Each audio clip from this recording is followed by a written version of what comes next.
dear Chairman Wilson, dear members of the Helsinki Commission, and all the defenders of justice. First of all, I want to thank the Commission and everyone supporting its work for organizing this crucial hearing. This event is significant not only for the Commission's efforts, nor is it solely about our shared goal of holding all Russian war criminals accountable. Your work also serves as a vital signal to people worldwide. Today, the hearings take place in the same room where, after World War II, justice helped lay the foundations for a new and lasting protection of life and human rights.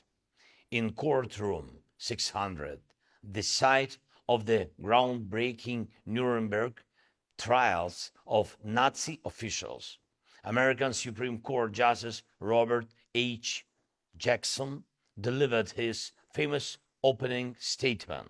And it's terrible news that even after so many years and lessons, humanity must revisit the Nuremberg principles to punish a new, large-scale Russian evil following Hitler's footsteps. But on the bright side, it's good news that there are still those ready to return to these principles and administer justice.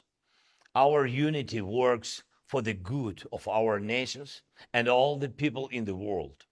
First, human rights fall, then wars arise. This is a fact, and it should become a universal truth that a real, honest, and reliable end to the war cannot happen without fully restoring justice for all those whose rights and lives have been shattered by the war. No war can be truly ended without bringing to justice those thugs responsible for sparking this war, killing and torturing, deporting children and adults, and who attempt to brutally extinguish the flames of freedom and resistance in occupied territories. There is no crime against humanity and life that Putin's Russia and those serving its insane dictator have not committed. The world has seen Ukrainian cities and villages burned to the ground by the Russian army. Everyone has at least heard about the mass killings that inevitably follow the Russian flag across occupied territories. It is impossible to reconcile with the pain of families torn apart by Putin's war and the deportation of Ukrainian children. We know the names of nearly 20,000 children who have been deported. And this is likely just a part of the larger number. Potentially hundreds of thousands of Ukrainian children could have been deported. Children whom Russia refuses to return to their families and homeland, children who are now being taught to hate liberty.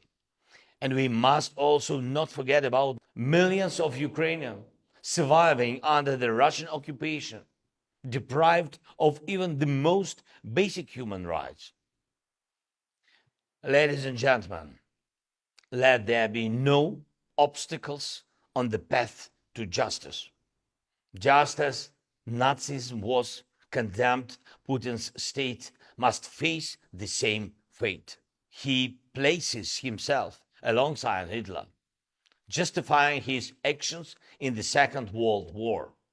He's trying to plunge the entire free world into the same suffering he has brought to Ukraine and our people.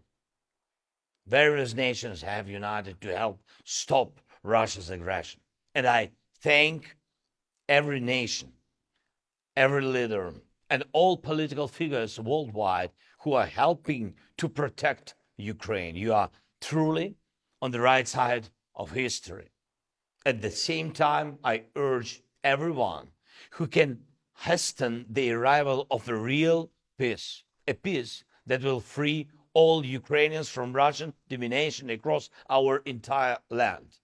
A peace that, like after World War II, will be based on condemning the war criminals and their ideology.